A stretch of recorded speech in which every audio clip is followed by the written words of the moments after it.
آج انشاءاللہ یہ ہمارا آخری سبق ہوگا۔ مجھے امید ہے کہ آپ کو پچھلے تمام سبق اچھے سے سمجھ میں آ گئے ہوں گے۔ اگر آپ کو سمجھ میں نہیں آئے تو آپ دوبارہ جا کے وہ سبق دیکھ سکتے ہیں۔ آج کا سبق آپ کو کسی صورت بھی سمجھ میں نہیں آ سکتا اگر آپ پچھلے اسباق نہیں دیکھتے۔ آج ہم سیکھیں گے کہ اشعار کی تختی کیسے کرتے ہیں اور وزن کیسے معلوم کرتے ہیں اور کسی بھی شعر کو وزن پر کیسے لے کر آتے ہیں۔ پچھلے اسباق میں نے سب کچھ بتا دیا تھا۔ میں نے آپ کو فاعلاتن کی بھی تختی سکھائی، مفاعلن کی بھی سکھائی، فعلن کی بھی سکھائی۔ علم عروض کے جتنے بھی ارکان ہیں سب کی علیحدہ علیحدہ تختی سکھائی، لیکن آج ہم انہی ارکان کو ملا کر ایک شعر دیکھیں گے، پھر اسی شعر کو ہم دیکھیں گے کہ یہ وزن میں کیسے آیا ہے، تختی پر کیسے پورا اترتا ہے، اور شعر کی تختی کرتے وقت جو ہم نے پچھلے سبق میں اصول پڑھے ہیں ان کو لاگو کیسے کرنا ہے۔ تو آج انشاءاللہ یہ آخری سبق ہوگا۔ اس کے بعد آپ کو کسی بھی استاد سے اصلاح لینے کی یا تختی کروانے کی ضرورت نہیں پڑے گی۔ آپ بس وہ اصول یاد کر لیں اور یہ ایک طریقہ سیکھ لیں بس۔ اس کے بعد آپ کے لیے علم عروض نہایت آسان ہے۔ چلیے اب شروع کرتے ہیں۔ میں اپنے ہی کچھ اشعار اپنی غزل کے آپ کے سامنے رکھوں گی اور ان کی تختی کر کے آپ کو دکھاؤں گی۔ بہت آسان وزن ہے، آپ کو آسانی سے سمجھ میں آ جائے گا، اور آپ چاہیں تو آپ خود بھی اس وزن پر غزل لکھ سکتے ہیں۔ تو چلیے شروع کرتے ہیں۔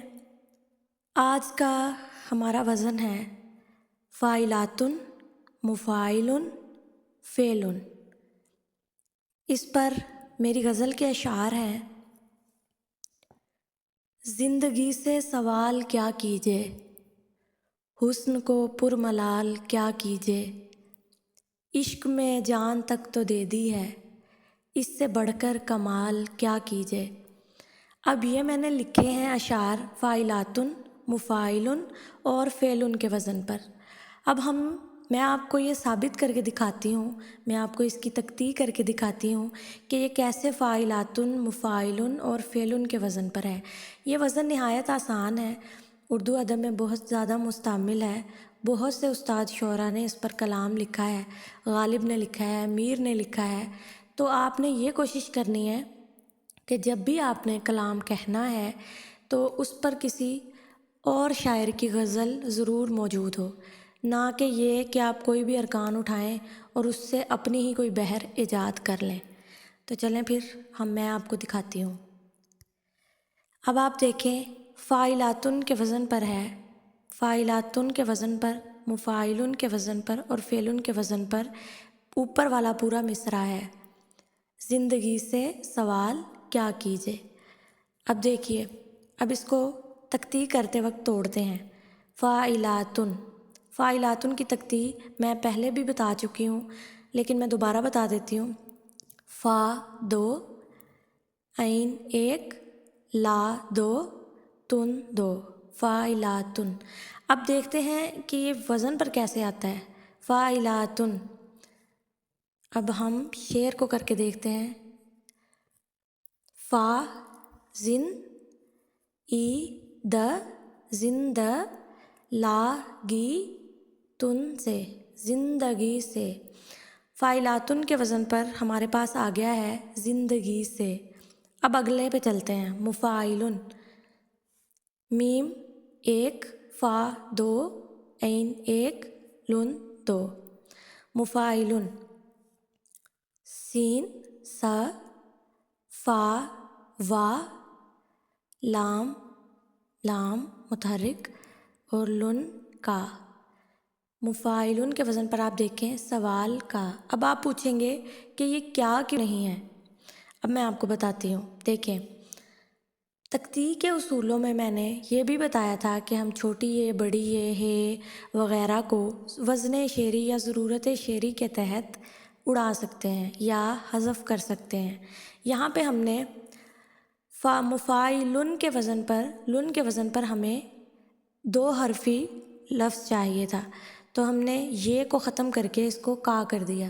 زندگی سے سوال کا، آگے فعلن ہے۔ فا دو لن دو کیجے، زندگی سے سوال کیا کیجے۔ اب آپ دیکھ سکتے ہیں کہ یہ پورا وزن پر آ رہا ہے، یہ پوری غزل اس ہی وزن پر ہے۔ بات یہ ہے کہ آپ نے جب کوئی حرف اڑا دینا ہے تختی کے دوران یا اس کو حذف کر دینا ہے، غزل میں اس کو لازمی لکھنا ہے۔ میں اس کو اب غزل میں زندگی سے سوال کا کیجے نہیں لکھوں گی، میں اس کو لکھوں گی زندگی سے سوال کیا کیجے۔ اسی طرح اگلا مصرع دیکھتے ہیں۔ حسن کو پرملال کیا کیجے، فائلاتن حسن، حس فا حس عین نون حسن، لا کو تن پر، حسن کو پر تن پر، حسن کو پر ملال کا کیجے۔ بالکل اسی طرح جیسے اوپر والے مصرعے کی میں نے تفصیل سے آپ کو تختی کر کے دکھا دی، نیچے والے کی بھی بالکل ویسے ہی ہے۔ حسن کو پر ملال کیا کیجے، اب تختی میں اس کو کا ہی لکھنا ہے کیونکہ ہمیں مفاعلن کا جو مفاعلن لن ہے اس پہ ہمیں کا وزن چاہیے، دو حرفی لفظ چاہیے، تو پھر ہم نے یہ کو حذف کر دیا۔ آگے دیکھیے عشق، فا عشق فا کے وزن پر ہے، عشق میں یہ لا کے وزن پر ہے، جان، اب نون تو نہیں آ سکتا کیونکہ وہ 3 حرف بن جائیں گے، اسی طرح جا آئے گا، عشق میں جا، فائلاتن کے وزن پر آ گیا۔ آگے مفاعلن کے وزن پر کیا آ رہا ہے، سب سے پہلے نون متحرک والا جو جان کا اوپر سے ہم نے نہیں پڑھا، جو ہمیں آگے لے کر آنا ہے مفاعلن کے وزن پر۔